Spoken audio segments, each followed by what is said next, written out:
میرے صاحب رحمۃ اللہ تعالی علیہ نے ایک شخص کو مرید کیا تو وظیفہ بتایا. وہ ہمارے ہاں جو سادے سادے وظائف ہے نا، وہ لوگ کہتے ہیں یہ تو آپ نے وہی بات بتائی ہے سادی سی، کوئی گہری سی بات بتائیں، کوئی ایسا تگڑا جملہ بتائیں کہ بس میں اس وظیفے کو پڑھوں تو بس ادھر میں پڑھوں تو ادھر حجاب سارے اٹھ جائیں. شوق ہوتا ہے نا. اور صاحب رحمۃ اللہ تعالیٰ نے بہت سارے لوگوں کو مرید کرتے تھے تو کہتے تھے بیٹے پہلا کلمہ پڑھنا ہے، لا الہ الا اللہ محمد الرسول اللہ صلی اللہ تعالی علیہ وسلم. فرماتے ہیں یہ پہلا کلمہ پڑھنا اور اتنا پڑھنا اتنا پڑھنا اتنا پڑھنا اتنا رٹ لینا کہ جب تم دنیا سے جاؤ تو کسی کو یاد نہ کرانا پڑے، بلکہ تمہاری عادت ہو کہ جب بھی کوئی تمہاری زبان سے لفظ نکلے تو وہ کلمہ طیبہ ہی نکلے. ایسے نہ ہو کہ دنیا یاد کراتی پھرے کہ کلمہ پڑھو کلمہ پڑھو، نہ اتنا رٹ کہ ہر وقت تیری زبان پہ رہے لا الہ الا اللہ محمد الرسول اللہ صلی اللہ علیہ. اور نبی کریم علیہ السلام نے بھی فرمایا افضل الذکر لا الہ الا. سارے کلمات اللہ کو پسند ہے، لیکن فرمایا ذکر میں سے جو بہترین ذکر ہے، افضل ذکر ہے، وہ لا الہ الا اللہ کا. تعلق اللہ رسول کے ساتھ صحیح کر کے نبھائیں. ہمارا یہ معاملہ بن گیا ہے، بچوں سے رشتہ روز نبھاتے ہیں، دیہڑی نہیں چھوڑتے کہ میرے بچے ہیں روٹی کیسے کھائیں گے. بہن بھائیوں سے رشتہ روز نبھاتے ہیں، کوئی شادی نہیں چھوڑتے. آپ یقین کریں کہ بڑی سخت مشکل بھی ہو اور بھتیجی اور بھانجی کی شادی ہو تو چھٹی نہیں ہو سکتی، سوال ہی نہیں پیدا ہوتا. آپ یہ رشتہ چھوڑ سکتے ہیں؟ یہ تو اتنی بڑی درار پڑ جائے گی. حالانکہ اگر بہن بھائی کو پتا بھی ہو کہ یہ مخلص ہے تو پھر بھی آپ چھٹی نہیں کر سکتے. وہ کہیں گے کہ شادی میں نہیں آیا، میرے بچے کی خوشی میں نہیں پہنچا، میرا تیرا رشتہ کیا ہے. میرے دوستو، بہن بھائیوں سے رشتہ روز نبھاتے ہیں، ماں باپ سے رشتہ روز نبھاتے ہیں. ایک حدیث پاک میں نبی کریم علیہ الصلوۃ والسلام نے فرمایا بیوی کو روز خرچہ دو گے نا، ایک دن نہیں دو گے تو وہ کہے گی تم نے تو کبھی دیا ہی نہیں. وہ یہ لفظ بولے گی، یعنی آپ کو روز نبھانا ہے. اگر ایک جگہ پہ آپ کمزوری دکھائیں گے تو وہ کہے گی میں تو جب سے آئی ہوں دکھی ہوں. وہ تو روز یہ بات کرے گی. دنیا کے ساتھ آپ کو تعلق روز نبھانا ہے، روز رشتہ نبھانا ہے. کتنی عجیب بات ہے نا کہ باقی سارے رشتے روز نبھائیں اور نماز والا رشتہ، قرآن والا رشتہ، درود و سلام والا رشتہ. یارو یہ کتنی کمزوری ہے ہمارے اندر، کتنی کمزوری ہے. اللہ یہ تو نہیں نا کہتا کہ تو نماز پڑھے گا تو پھر روٹی دوں گا. کچھ لوگ ایسے ہوتے ہیں جو زندگی کے اندر اللہ کے لیے، اللہ تعالیٰ کی رضا کے لیے، رسول پاک صلی اللہ تعالیٰ علیہ وسلم کی خوشنودی حاصل کرنے کے لیے، دین کی، ملت کی، ملک کی سربلندی کے لیے آگے آنا چاہتے ہیں. میرا رب کریم قرآن مجید سورہ حج میں ارشاد فرماتا ہے کہ الذین ان مکناہم فی الارض. کچھ لوگ ایسے ہیں کہ اگر ہم انہیں زمین میں اقتدار دیں، زمین میں اگر ہم انہیں قابو دیں تو وہ کیا کریں گے؟ اقاموا الصلاۃ و آتوا الزکوٰۃ. وہ نماز قائم کریں گے، زکوٰۃ ادا کریں گے. وامروا بالمعروف، نیکی کا حکم دیں گے. ونہوا عن المنکر، اور لوگوں کو بری باتوں سے منع کریں گے. وہ دینی، فکری، اصلاحی انقلاب برپا کر دیں گے. نماز کو عام کریں گے، زکوٰۃ کو عام کریں گے، بھلائی کا حکم دیں گے اور برائی سے منع کریں گے. اللہ تبارک و تعالیٰ نے ان لوگوں کو جب اقتدار دیا، وہ کون لوگ تھے؟ سیدنا صدیق اکبر، حضرت فاروق اعظم، سیدنا عثمان غنی، حضرت مولا علی رضوان اللہ تعالی علیہم اجمعین. اللہ نے جب ان لوگوں کو اقتدار دیا زمین کے اندر، اللہ تبارک و تعالیٰ نے انہیں نبی پاک علیہ الصلوۃ والسلام کی نیابت کے لیے چنا، تو ان لوگوں نے یہ انقلاب برپا کیا. نمازیں عام ہو گئیں، شوق سے لوگ صدقات و خیرات دینے لگے، بھلائی عام ہوئی، برائی کا کلا کما کیا گیا. ہمارے ہاں بھی لوگ احتساب کی باتیں کرتے ہیں. ہمارے ہاں بھی لوگ کہتے ہیں کہ میں رشوت خوری کو، کرپشن کو، ناجائز چیزوں کو ہمیشہ کے لیے جڑ سے اکھیڑ پھینٹوں گا. لوگ دوسروں سے مطالبہ کرتے ہیں کہ یہ سارے کام جائز کریں، لیکن خود اس پر عمل کرنے کو تیار نہیں ہوتے. یاد رکھ لیں کہ یہ جو احتساب ہے یہ انسان کی اپنی ذات سے شروع ہوتا ہے. آپ جب نظام احتساب دنیا کے اندر مستحکم کرنا چاہتے ہیں تو اس میں پھر آپ کو اپنی ذات کو سامنے پیش کرنا پڑے گا. آج ہم بات کرنے جا رہے ہیں سیدنا فاروق اعظم رضی اللہ تعالیٰ عنہ. تو جناب عمر فاروق رضی اللہ تعالیٰ عنہ کا جو نظام احتساب ہے، انہوں نے اس کو گھر سے شروع کیا تھا، اپنے آپ سے اس کا آغاز فرمایا تھا. ہمارے ہاں یہ ہوتا ہے کہ جس بندے کے اکاؤنٹ میں اچھے خاصے پیسے ہیں وہ بل جمع کرانے جائے تو اسے لائن میں نہیں لگنا پڑتا، مینیجر صاحب اسے آگے بلا لیتے. تو وہ بعد میں کیا کہہ رہا ہوتا ہے, کہتا ہے دیکھو اللہ نے کتنی عزت دی ہے, مجھے لائن میں نہیں لگنا پڑا. بھائی لائن میں لگنا تو آپ کا یہ تھا کہ آپ سمجھتے کہ سارے مسلمان ہیں, مومنین ہیں, برابر ہیں, تو میں کسی کو تکلیف میں مبتلا نہ کروں. جب آپ آگے چلے گئے تھے تو آپ نے بہت سارے لوگوں کا حق مارا تھا. وہ لائن میں جو لگے ہوئے تھے ان کا وقت لمبا ہو گیا تھا. آپ نے تو اپنے آپ کو احتساب کے لیے پیش ہی نہیں کیا, بلکہ آپ نے کہہ دیا کہ جناب میرا تو رتبہ اعلیٰ ہے, لہذا یہ میرا حق بنتا تھا, مجھے تو استحکام ملنا چاہیے تھا. یہاں بہت سارے لوگوں نے اپنے حق میں چیزوں کو اور رنگ میں پیش کیا. سیدنا فاروق اعظم رضی اللہ تعالیٰ عنہ نے اس نظام احتساب کو اپنے گھر سے شروع فرمایا. حضرت عمر فاروق رضی اللہ تعالیٰ عنہ اپنے بچوں سے فرمایا کرتے تھے کہ جب میں حکم لوگوں کو کروں گا نا, اپنی رعایا کو, مسلمانوں کو میں کوئی حکم دوں گا تو تمہیں پہلے اس پر عمل کرنا پڑے گا. آپ فرمایا کرتے تھے یاد رکھنا لوگ تمہیں اس طرح دیکھیں گے, لوگ اس طرح تمہیں دیکھیں گے جس طرح گوشت کھانے والا پرندہ گوشت کو دیکھا کرتا ہے. چیل گوشت کھاتی ہے تو کیا کبھی اس کو پیغام بھیجنا پڑا ہے کہ تو آجا یہاں گائے مر گئی ہے, بھینس مر گئی ہے؟ خود بخود اس کی نظر ہوتی ہے, وہ پہنچ جاتی ہے. جناب عمر فرمانے لگے میرے گھر والوں, میرے بیٹوں, میری بیٹیوں, میری اہلیہ, لوگ تمہیں اس طرح دیکھیں گے جس طرح گوشت کھانے والے پرندے دیکھتے ہیں. لہذا میں جب کسی کو عمل کروں تو پہلے تمہیں اس پر عمل کرنا پڑے گا جب میں کسی کو حکم دوں. آپ فرمانے لگے یاد رکھنا اگر تم نے میرا حکم نہ مانا تو غیروں نے حکم نہ مانا تو انہیں ایک سزا ملے گی, اور اگر میرے گھر والوں نے نہ مانا تو ڈبل سزا ملے گی. تم پر ڈبل سختی کی جائے گی کہ تم نے میری بات کیوں نہیں مانی. یہ نظام میں احتساب ہے. ہم نہ دوسروں کے بچوں کا گلا کاٹ کے اپنے بچوں کی خوشیاں لینا چاہتے ہیں. ہم چاہتے ہیں کہ دوسروں کے بچوں کے حصوں کا مال میرے گھر میں آ جائے. آ جاتا ہے. کچھ لوگوں کی سیاست چل جاتی ہے, کچھ لوگوں کا فریب اور فراڈ کام کر جاتا ہے, لیکن وہ گھر روشن نہیں ہوتے. ان گھروں میں پیسہ ہوتا ہے پر قرار رخصت ہو جاتا ہے. ان گھروں میں آسانیاں اور وسعتیں تو آ جاتی ہیں لیکن ایک دوسرے کا احترام ختم ہو جاتا ہے. سیدنا فاروق اعظم رضی اللہ تعالیٰ عنہ کا یہ طریقہ تھا کہ وہ اپنے بچوں پر سختی کرتے. آپ ہمارے ملک میں یہ نظام ہے, موجودہ حکمران ہو یا ان سے پچھلے, بچے سب کے ملک سے باہر رہتے ہیں. یہاں رہتے ہیں تو محلات میں, باہر جاتے ہیں تو بڑی بڑی آسائشوں میں. ان کے بچوں کے لیے قانون بھی الگ سے ہیں, قاعدے بھی الگ سے ہیں, اور ہمارے ملک کے اندر تو ایک باقاعدہ پروٹوکول کا سسٹم ہے. اس سسٹم سے گزر کر بڑے بڑے لوگ چلنا پسند کرتے ہیں. ہمارے زمانے میں بھی کچھ چیزیں سرکاری ہوتی ہیں خالص, لیکن عجیب نظام ہے نا, ہر چیز کا کرایہ بڑھ جاتا ہے, سرکاری دکان کا نہیں بڑھتا. باقی دکانیں 5-6 سال کے لیے ملتی ہیں, سرکاری دکان پہ آپ قبضہ کرنا چاہیں تو پورے 100 سال کے لیے مل جاتی ہے. چونکہ یہ عام عوام کی پراپرٹی ہے تو اس کے ساتھ جو مرضی کو سلوک کرے. ایک سرکاری چراگاہ تھی جس کے اندر جانور چرا کرتے تھے. ہمارے ہاں بھی پنجاب میں کچھ جگہیں ہوتی ہیں تو ہم لوگ کہتے ہیں شام لاٹ ہے. سرکاری چراگاہ میں جانور چرا کرتے تھے. حضرت عمر فاروق رضی اللہ تعالیٰ عنہ کے صاحبزادے سیدنا عبداللہ ابن عمر رضی اللہ تعالیٰ عنہ نے بھی ایک اونٹ خرید لیا. تو سب لوگوں کے جانور سرکاری چراگاہ میں چرتے تھے. آپ نے بھی اپنا جانور وہاں چرنے کے لیے, کھانے پینے کے لیے چھوڑ دیا. وہ جب اونٹ آیا تو پتلا تھا, کچھ دنوں کے بعد وہ فربا ہو گیا, طاقتور ہو گیا, موٹا تازہ ہو گیا. حضرت سیدنا عبداللہ ابن عمر رضی اللہ تعالیٰ عنہ نے بیچا تو وہ ڈبل قیمت سے بھی زیادہ کا بکا, کیونکہ پہلے دبلا پتلا تھا, اب موٹا تازہ فربا ہو گیا. حضرت سیدنا فاروق اعظم رضی اللہ تعالیٰ عنہ کو پتہ چلا تو بلایا, فرمایا پتر اونٹ بیچ دیا ہے؟ ابا جی بیچ دیا ہے. فرمایا کتنے کا خریدا تھا؟ اتنے کا. بیچا کتنے کا؟ ڈبل قیمت بتائی. فرمایا اس طرح کر کے اصل رکھ لے اور جو اوپر ملی ہے مجھے دے دے. حضور آپ نے کیا کرنی ہے؟ فرمایا میں سرکاری خزانے میں جمع کروں گا. حضور کیوں؟ فرمایا اس لیے کہ تیرا اونٹ سرکاری جگہ پہ چرا کرتا تھا, وہ گھاس سرکاری جگہ سے کھاتا تھا. حضور سب کے کھاتے.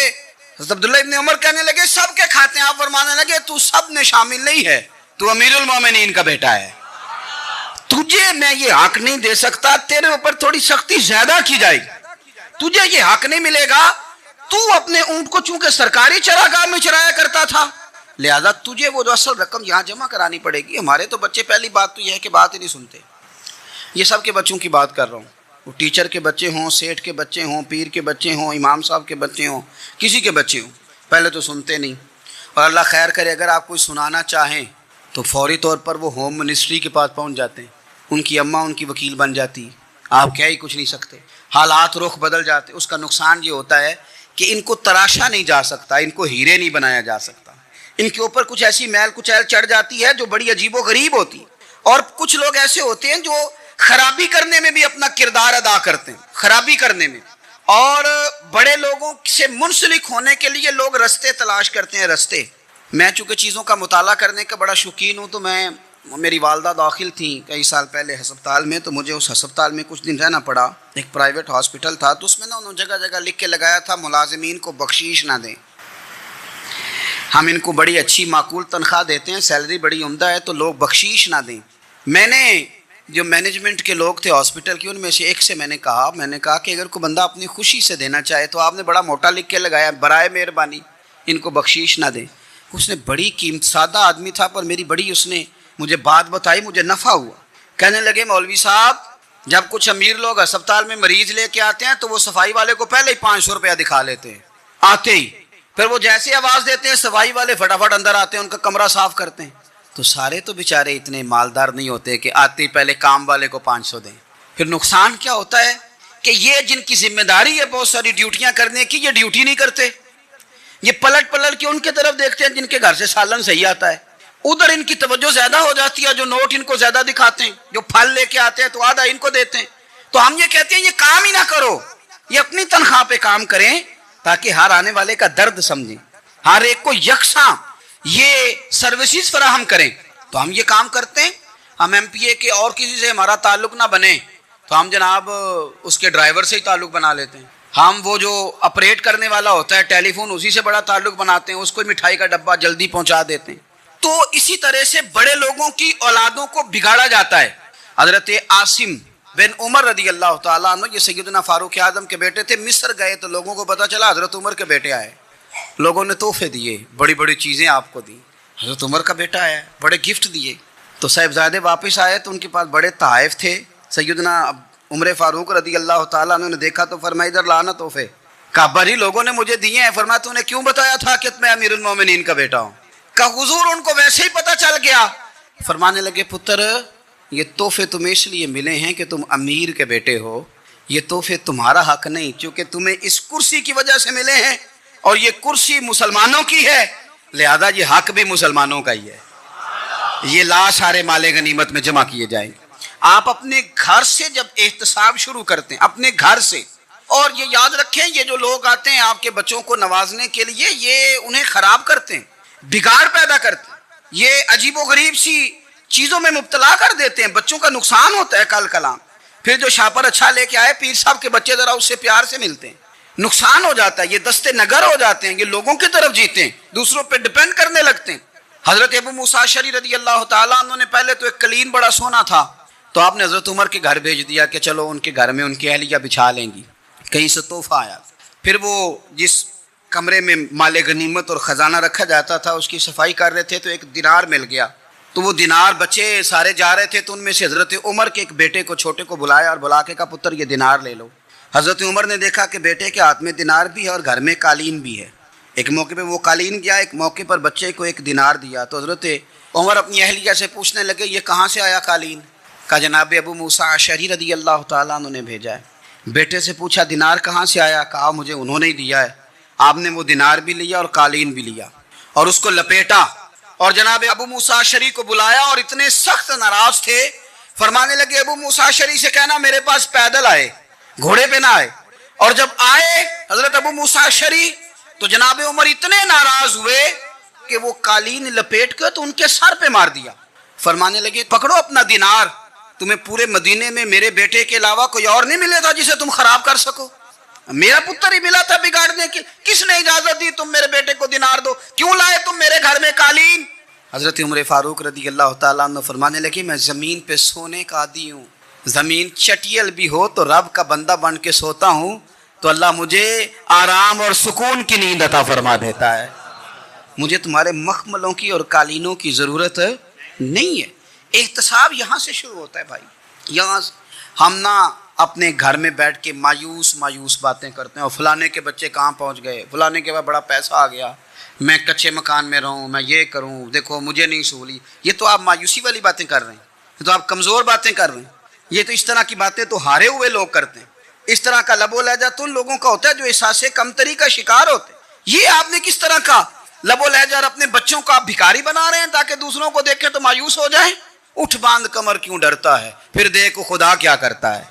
آپ کا جو احساس ہے وہ اتنا خوبصورت ہو آپ کے لہجے کے اندر اس قدر ٹھہراؤ ہو، آپ کو اطمینان آ چکا ہو، اور آپ کے بچے کبھی بھی کمپیریزن نہ کریں اپنا کسی کے ساتھ، کبھی بھی انہیں کرنے نہ دیں آپ، کبھی وہ کبھی یہ بات نہ کریں کہ فلانے زیادہ اچھا کھاتے پیتے ہیں تو ہم کدھر ہیں، کرنے نہ دیں انہیں بتائیں کہ بیٹا اپنی مٹی پہ چلنے کا سلیقہ سیکھو، سنگ مرمر پہ چلو گے تو پھسل جاؤ گے، ان کو بتائیں کہ جو تمہارے پاس ہے یہ خدا کا عطیہ ہے، اسی پر تم نے قناعت کرنی کبھی بھی۔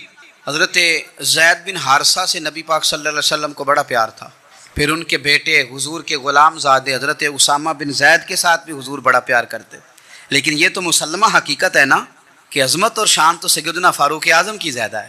امت کا اتفاق ہے کہ نبیوں کے بعد سب سے بڑا درجہ جناب صدیق اکبر کا، اور پھر اللہ نے مقام عطا کیا حضرت فاروق اعظم کو، یہ بڑے لوگ تھے۔ ایک دفعہ مال تقسیم ہو رہا تھا تو حضرت عمر رضی اللہ تعالیٰ عنہ نے نا حضرت اسامہ بن زید کو 4000 دینار دیے اور اپنے بیٹے عبداللہ ابن عمر کو 3000 دینار دیے۔ تو حضرت عبداللہ ابن عمر گھر جا کے کہنے لگے ابا جی اسامہ میں وہ کون سی خوبی ہے جو میرے اندر نہیں، اور اسامہ کے باپ میں وہ کون سی خوبی ہے جو آپ کے اندر نہیں۔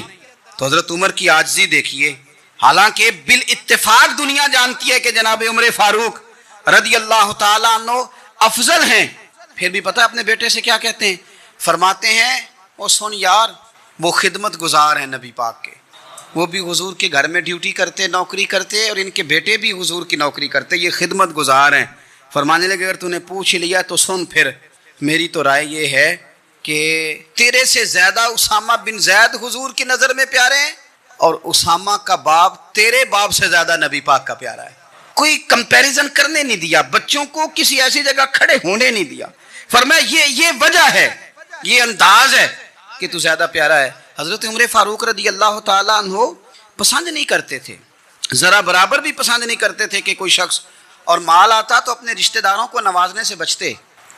مال غنیمت آتا ہے نا، ہمارے ہاں تو اللہ خیر کرے جب کوئی بندہ کونسلر بنتا ہے، چیئرمین بنتا ہے، تو ٹھیکہ کس کو دیتا ہے؟ کوئی چلو بھتیجا مل جائے، کوئی بھانجا مل جائے، کوئی چھوٹا بھائی، اسے بھی کام مل جاتا ہے ساتھ۔ نوازنے پہ لوگ آتے ہیں تو وہ تلاش کرتے ہیں کہ کہاں کہاں کو میرا ہے، وہ ٹینڈر ہی ان کے نام کے پاس ہوتے ہیں جن کی طرف ذرا نظر کرم زیادہ ہوتی۔ حضرت عمر فاروق مال تقسیم کر رہے تھے تو بیٹی آگے کہنے لگی ابا جی رشتہ داروں کا بھی حق ہوتا ہے، آپ سب کو دیتے ہیں، آپ کے قریب ہی نہیں آتے۔ تو حضرت عمر فاروق نے کیا لفظ کہے، کیا حقیقت ہے، کیا حسن ہے، فرمانے لگے پتر یہ مال تیرے باپ کا نہیں مسلمانوں کا ہے، جب تیرے باپ کا ذاتی مال ہوگا تو اپنے رشتہ داروں کو دے گا، یہ مسلمانوں کا مال ہے، یہ اسی حساب سے تقسیم ہوگا جو عدل کا حساب ہے، جو ترازو ٹھیک ہے۔ فرمایا تو مجھے یہ مشورہ نہ دے، یہ مسلمانوں کا مال۔ یہاں سے نظام احتساب شروع ہوتا ہے، یہاں سے انسان آگے بڑھتا ہے، اور پھر کوئی تکلف نہیں کسی پر حضرت عمر کا، کوئی چھوٹا ہے یا بڑا ہے۔ حضرت ابو سفیان رضی اللہ تعالیٰ عنہ سردار رہ چکے ہیں مکے کے، بڑے آدمی، لیکن نظام احتساب میں کوئی چھوٹا بڑا نہیں ہوتا۔ حضرت عمر فاروق مکہ مکرمہ گئے تو لوگوں نے کہا حضور جناب ابو سفیان نے نا گلی میں پتھر رکھے اور بہت سارے لوگوں کو رستوں میں تکلیف ہو رہی ہے، تو حضرت ابو سفیان رضی اللہ تعالیٰ عنہ سے بھی لوگ کہہ دیتے تو وہ بھی اٹھا دیتے، لیکن لوگوں نے چونکہ وہ سردار تھے، بڑے تھے، تو لوگوں نے ان سے کہا نہیں۔ حضرت عمر جب آئے تو کہا تو جناب عمر نے پرواہ نہیں کی، خود آئے جناب ابو سفیان سے کہا یہ پتھر آپ نے رکھے؟ کہا حضور ہاں۔ فرمایا یہ بھی اٹھائیے، یہ بھی اٹھائیے، یہ بھی اٹھائیے۔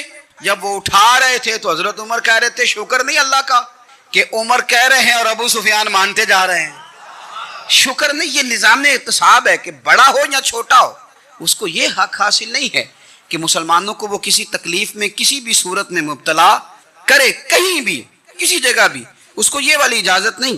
حضرت سیدنا عمر فاروق رضی اللہ تعالیٰ عنہ۔ پھر ایک اور بات تھی، میں کئی دفعہ یہ بات کہتا ہوں اور مجھے ذاتی طور پر اس کا بڑا تجربہ ہے، کچھ لوگ نا خوشامد پسند ہو جاتے ہیں، بڑی عمدہ تعریف کرتے ہیں، اوئے ہوئے ہو پول باندھتے ہیں پورے، آپ کے پاس آئیں گے تو کہیں گے جناب آپ سے زیادہ اچھا بندہ ہی کوئی نہیں، تو وہ نا آپ سے کام نکلواتے ہیں، پھر وہ کسی دوسرے کے پاس جاتے ہیں تو اسی طرح کا رویہ وہ دوسروں کے ساتھ کرتے ہیں۔ یہ عام لوگوں میں بھی مرض ہوتا ہے، عام لوگوں میں بھی۔ اور بادشاہ ہو بندہ اگر، پھر تو اس کا دل کرتا ہے میں اگر بادشاہ سلام ہوں تو 2-4 بندے دیہڑی پہ رکھ لوں پر میری تعریف ضرور کریں، پابندی ہوتی ہے، لوگ یہ کام بڑے شوق سے کرتے ہیں۔ اور شیخ سعدی فرمایا کرتے تھے لکڑی کو گھن کھا جاتی ہے اور بڑے لوگوں کو خوشامد کھا جاتی ہے خوشامد۔ حضرت عمر فاروق رضی اللہ تعالیٰ عنہ اس معاملے میں بھی بڑے مضبوط تھے۔ ویسے مجھے اور آپ کو اچھا کون لگتا ہے؟ ہماری غلطیاں بتانے والا. ہمارے ایسا فرمایا کرتے تھے اپنے دشمنوں کی باتوں پر بھی غور رکھو, تمہارے دشمن تمہیں نکھار دیتے ہیں, تمہارے اندر جو کوتاہیاں ہوتی ہیں وہ تمہیں پتہ چل جاتی ہیں کہ یہاں میری اصلاح ہو رہی, ان پر غور کرو وہ کیا کہتے ہیں. حضرت عمر فاروق کی تعریف کی ایک بندے نے, کمال تعریف کی. وہ اس کا خیال تھا کہ رزلٹ بڑا شاندار آئے گا, بادشاہ کی تعریف ہوتی تھی تو پھر تھیلی جاتی تھی اشرفیوں کی, کمال رزلٹ آئے گا. تو حضرت عمر جب وہ پوری کر چکا نا بات, تو فرمانے لگے تو خود بھی ہلاک ہوا اور مجھے بھی ہلاک ہی کر دیا ہے, خود بھی تباہ ہوا ہے مجھے بھی تباہ کر دیا. کس طرح کی باتیں کر رہا ہے. ایک بندہ اور آیا اور اس نے آ کے کہا کہ پوری امت میں سب سے افضل ہے فاروق اعظم آپ ہی ہیں. تو حضرت عمر فاروق فرمانے لگے تجھے تیری ماں روئے, ابو بکر تجھ سے بھی افضل تھے, تیرے باپ سے بھی افضل تھے, اور صدیق اکبر مجھ سے بھی افضل ہے اور میرے باپ سے بھی افضل ہے. یہ تو کس طرح کی بات کر رہا ہے. یہاں ہر شے ہضم نہیں ہو جاتی, فوری طور پہ لوگ ڈکار بھی پورا نہیں لیتے. قرآن مجید نے کہا فلا تزکوا انفسکم هو اعلم بمن اتقى, اپنے منہ سے نہ کہو میں پاک صاف ہوں, اللہ زیادہ بہتر جانتا ہے کہ تم میں سے پرہیزگار کون ہے. اپنے منہ سے تعریفیں کرتے کراتے ہو, یہ مزاج چھوڑ دیں. حضرت عمر رضی اللہ تعالیٰ عنہ پسند نہیں کرتے تھے. ایک آدمی نہ چلتا تھا وہاں تو بڑا متکبرانہ چال کے ساتھ چلتا. حضرت عمر نے دیکھا, یہاں تک احتساب فرماتے تھے, زمین پہ زور زور سے پیر پٹکتا, چال بڑی اس کی متکبرانہ, لوگ بڑے پریشان ہوتے. حضرت عمر نے ایک دن سمجھایا, باز نہیں آیا. اگلے دن پہ درہ نکال لیا, لگائے 4 درے, فرمایا آج کے بعد نہ چلنا اس طرح مدینے میں پیر پٹک پٹک کے. اس وقت تو اسے غصہ لگا, لیکن کچھ دیر کے بعد نا جب غصہ اترا تو حضرت عمر کے پاس آیا, کہنے لگا حضور اللہ آپ کا بھلا کرے, آپ نے درے نہیں مارے, آپ نے تو شیطان بھگا دیا جو میرے ساتھ چمٹا ہوا تھا. چمٹا ہوا شیطان آپ نے مجھ سے بھگا دیا ہے.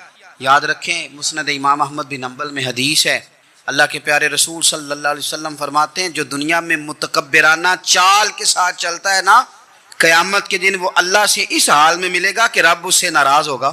متکبرانہ چال سے نہیں چلیں گے. تو حضرت فاروق اعظم رضی اللہ تعالیٰ عنہ کا یہ طریقہ تھا کہ آپ خیال کرتے, اور پتہ کس طرح کا آپ کا مزاج تھا, فرماتے تھے تقسیم کرو, دوسروں کا بھی خیال رکھو. جس طرح بندہ دیوانہ وار نہیں لوگوں کا خیال رکھتا کہ بندہ بگڑے کوئی نہ, دیوانہ وار. کچھ لوگ تبلیغ کرتے ہیں رسمی, اور کچھ لوگ ایسے ہوتے ہیں جو لوگوں کی اصلاح میں دیوانے ہو جاتے ہیں. ان کی خواہش ہوتی ہے یہاں بھی بندہ ٹھیک ہو جائے, یہاں بھی بندہ ٹھیک ہو جائے, یہاں بھی بندہ ٹھیک ہو. کچھ لوگ کڑی نگرانی کرتے ہیں کہ انسان بگڑنے نہ پائے. حضرت عمر فاروق رضی اللہ تعالیٰ عنہ نا گوشت والی دکان کے پیچھے جا کے بیٹھ گئے کئی دنوں تک. وہ کہنے لگا حضور یہاں کیا ہے, فرمایا تو اپنا کام کرنا. گوشت والی دکان پہ بیٹھے, کام کر اپنا, نگرانی کرنے لگے حضرت عمر. پھر آپ نے نا وہ بندے پکڑ لیے. کون؟ جو 2 دن مسلسل گوشت خریدنے آئے, پکڑ کے کھڑا کر لیا. فرمایا تو کل بھی گوشت لینے آیا تھا؟ حضور ہاں. فرمایا آج پھر کھائے گا؟ حضور جی. تو آپ فرمانے لگے کیا تیرے محلے سے غربت ختم ہو گئی ہے؟ تیرے رشتہ دار سارے پیٹ بھر کے کھاتے ہیں, تو 2 دن گوشت لینے آتا ہے. فرمایا آج کے بعد مسلسل گوشت لینے آیا تو درے سے ماروں گا, خبردار یہ کام نہ کرنا. یہاں تک نظام احتساب کا جب خیال رکھا جائے پھر حالات بگڑا نہیں کرتے, پھر وہ قابو میں رہا کرتے. حضرت عمر فاروق رضی اللہ تعالیٰ عنہ اس ترتیب کے ساتھ اصلاح کرتے, اس ترتیب کے ساتھ. سیدنا فاروق اعظم رضی اللہ تعالیٰ عنہ کی ایک بات آخر میں عرض کرنی ہے, وہ میں بھی اپنے اوپر لاگو کروں, آپ بھی غور کریں. حضرت عمر فاروق رضی اللہ تعالیٰ عنہ نے نا خط لکھا حضرت ابو موسیٰ اشعری کو. آپ فرمانے لگے یاد رکھنا جو گورنر, جو امیر اپنے رب کریم کی فرما برداری کرتا رہتا ہے نا, اس کی رعایا بھی اس کی فرما برداری کرتی ہے. اور جو لوگ اپنے رب کریم کی فرما برداری چھوڑ دیتے ہیں, پھر جنہوں نے ان کی فرما برداری کرنی ہوتی ہے وہ ان کی فرما برداری چھوڑ دیتے ہیں. آپ نے سپہ سالاروں کو خط لکھے تھے, فوج کے جو جرنیل تھے, کمانڈو تھے, ان کو خط لکھے تھے. فرمایا جو سپاہی نماز نہیں پڑھتا اسے فوج سے نکال دو, اور ساتھ لکھا تھا یاد رکھو جو رب کا وفادار نہیں وہ ہمارا کیسے ہو سکتا ہے, نکال دو ان لوگوں کو, فوج سے الگ کر دو. ہم آج جو بے پناہ پریشان ہیں, ہمارے بچے بات نہیں مانتے, شاگرد بات نہیں مانتے, ہم شکوے کرتے ہیں, بے ادبی بڑھ گئی. ادب کے ساتھ میں گزارش کروں گا بڑوں کی بارگاہوں میں, جو میری طرح کے بڑے بنے ہوئے ہیں, بزرگوں سے نہیں بات کرتا, ان سے میں کہوں گا کہ ہمیں ایک دفعہ اپنے اوپر بھی تو غور کر لینا چاہیے. کہیں ایسا تو نہیں ہے کہ ہم جب تک اللہ تعالیٰ کے فرما بردار تھے, جب تک ہم تقوی کے معیار پر تھے, ہماری بات ماننے والے ہماری بات مان رہے تھے. کہیں ایسا تو نہیں کہ ہم اس معیار سے ہل گئے ہیں تو اب جو ہمارے فرما بردار تھے وہاں سے ہل گئے.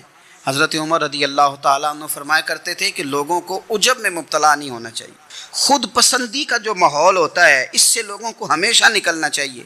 حضرت عمر کے ایک صاحبزادے نے کنگھی کر لی، اچھا لباس پہن لیا تو درہ مارا جناب عمر نے، تو آپ کی بیٹی کہنے لگی ابا جی یہ تو بالکل جائز ہے، اچھے کپڑے پہننا، اچھا لباس پہننا اور سر میں کنگھی کر لینا، اس پر درہ کیوں مار دیا؟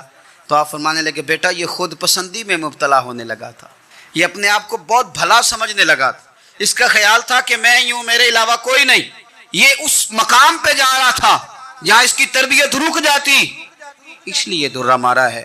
ایک دفعہ حکومتی معاملات کے اندر آپ کی اہلیہ نے مشورہ دینا چاہا، بڑے کام بیویاں نہیں کرتی، بڑے بڑے معاملات میں مداخلت نہیں کرتی۔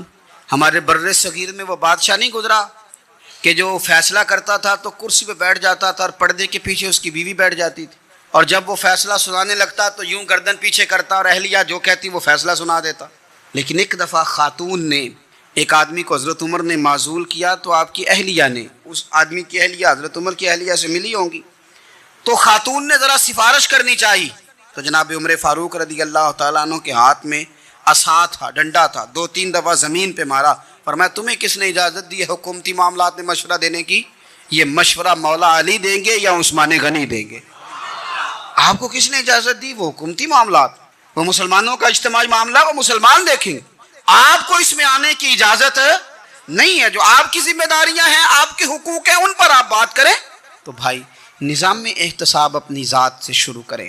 ہماری اولادیں، ہمارے بچے، وہ باہر سے انہوں نے زیادہ اثر نہیں لیا، ہم نے انہیں بتایا ہے کہ ہم بڑے غریب ہیں، ہم بڑے مجبور ہیں، ہم تو بڑے کمزور ہیں، ہماری تو سنتا کوئی نہیں، یہ تو امیروں کا ملک ہے، اس میں تو فلانے کو اہمیت حاصل ہے۔ ان باتوں نے ہمارے بچوں کو کمزور کیا ہے، ان باتوں نے ہمارے بچوں کے دلوں میں احساس کمزوری پیدا کیا ہے۔ آپ ان کو جینا سکھائیں، آپ ان لوگوں کو بتلائیں کہ رب کریم نے جو تمہارے لیے بہتر سمجھا وہ تمہیں اپنے فضل سے بڑا عطا فرمایا ہے۔ آپ ان کو ان کے مقام پر رہ کر خوددار اور قناعت پسند ہونا سکھائیں، آپ یقین کریں گھر امن والا بن جائے گا۔ بچے اگر بھنا ہوا گوشت کھا رہے ہوں اور پھر بھی لاڑی رہے ہوں کہ مسالہ میری مرضی کا نہیں، سٹائل میری مرضی کا نہیں، ٹیسٹ میری مرضی کا نہیں، یہ والا گوشت میں نے نہیں کھانا، یہ اس طرح کر کے بھنا ہوتا تو پھر میں نے کھانا تھا، وہ زیادہ خوفناک صورتحال ہو جاتی ہے۔ لیکن اگر ابا جی، اماں جی، گھر والے کھیتوں میں کام کر رہے ہوں اور بچے اچار کے ساتھ روٹی لے کے جائیں اور بننے پہ بیٹھ کے، پھٹے پہ بیٹھ کے وہ پھر کھانا شروع کریں، اور جب وہ اچار آئے اور وہ ایک دوسرے کو کہیں کہ آج تو 2 کلے ہو گئے میرے کام کے، اس دفعہ تو دیکھنا ہماری فصل کتنی شاندار ہوگی، ایک دوسرے کو دیکھ دیکھ کے وہ ہنسیں اور مسکرائیں اور ان کی باتوں میں لذت ہو، اور پھر وہ کہیں کہ آم بڑے اچھے مل گئے تھے، دیکھو اچار کتنا سونا آ گیا ہے، دیکھو یہ کس قدر زیادہ اچھا ٹیسٹ ہے، تیل بھی بڑا اچھا ہے، گل بھی بڑے وقت پہ گیا ہے۔ آپ یقین کریں یوں لگتا ہے کہ کائنات کی سب سے بہترین روٹی یہ لوگ کھا رہے ہیں۔ یہ سوچ حضرت عمر نے ہمیں دی ہے، یہ فکر جناب عمر نے ہم تک پہنچائی ہے۔ اللہ ہمیں سمجھنے کی توفیق عطا فرمائے۔ آخر دعوایا ان الحمدللہ رب العالمین۔